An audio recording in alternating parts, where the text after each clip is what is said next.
मन शांत ठेवायचं आणि मी सांगल त्या ठिकाणी तुम्ही लक्ष द्यायचं आहे. कौस्तुभ पाय खाली कर. चला आठवा तुमचे बोट गेले का? तुमची नजर जरी बंद असली तरी तुमचं मन त्या ठिकाणी गेलं पाहिजे. बोट, बोटानंतर आठवा तुमचे घोटे, घोट्यानंतर तुमचे जे मन आहे ते जाऊ द्या तुमच्या गुडघ्याकडे, गुडघ्याजवळून जाऊ द्या तुमच्या पोटाकडे. तुमचं मन त्या पोटाकडे गेलं पाहिजे. सगळे जे अंतरिंद्रिय आहे ना त्यांना आपल्याला नतमस्तक व्हायचं आहे. पोटाजवळून आपण आपली छाती आठवा. छातीचा पिंजरा त्यात असतो. त्या ठिकाणी हृदय असतं, लिव्हर असतं. त्याला शांती लावायची आपल्याला. आठवलंय का? छाती, हा छाती नंतर आठवा तुमचे दोन्ही हात, हाताची बोट. आठवा तुमची मान, मान आठवली का? नंतर मानेपासून या तुमच्या पंचेंद्रियाकडे.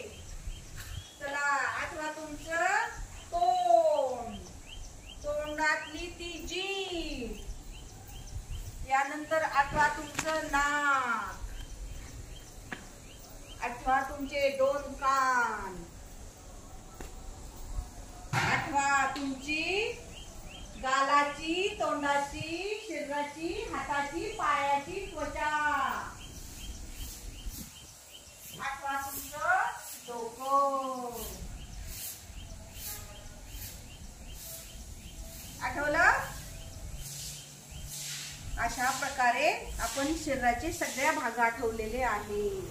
ओके, आता आठवायचं आहे तुमची पहिली गुरु. कोण आहे पहिली गुरु? आई आठवा. का? त्या मातेने तुम्हाला हे जग पाहण्यासाठी काय केलेलं आहे? संधी दिलेली आहे. तुमचे पप्पा आठवा, तुमचे आई वडील आठवा. डोळे बंद, खाली बस. आली पाय खाली कर. आई वडील आठवा. का ते तुम्हाला अगदी काय करतात? जीवापाड जपतात. यानंतर आठवा तुमचे गुरु. आई वडिलांनंतर कोणाचं तुमचे सहवास लागतो? गुरुंचा. गुरु आठवा. आठवले का गुरु? तुमचे जेष्ठेचे गुरु आठवा. जेष्ठेचे, इयत्तेचे, आत्ताचे, तुमचे लहानपणीचे गुरु आठवा. आठवले का गुरु तुम्हाला काय काय ज्ञान देतात हे तुम्हाला माहित आहे ना? गुरु नंतर आठवा तुमचा ज्या देशात जन्म झालेला आहे, ज्या देशात आपण राहतो आहे, ज्या देशात आपलं आता स्थान आहे, अशी आपली भारत माता आठवा. कोणती देवता आठवा? भारत माता.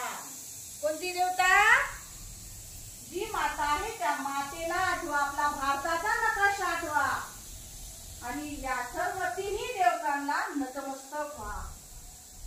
त्यांचे मनोमन दर्शन घ्या, पाय पडा आणि अगदी मन शांतपणे ठेवायचं आणि शांत 1 मिनिट पडा. पडल्यानंतर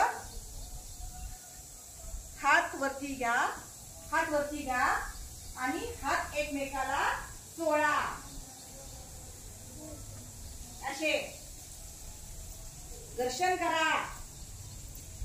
घर्षण केल्यानंतर ते डोळ्याला लावा. घर्षण केल्यानंतर ते हात डोळ्याला लावा. लावले का? लावले का? हा. डोळे हळूवार उघडा. उघडा डोळे.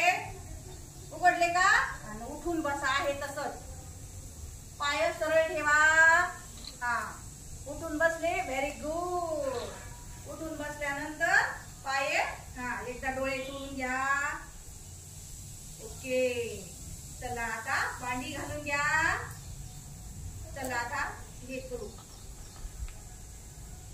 योगासनातला शेवटचा प्रकार कोणता राहिला? ओम. चला म्हणा.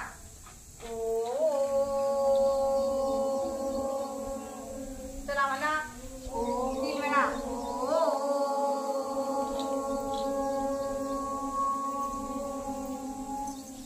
ओम.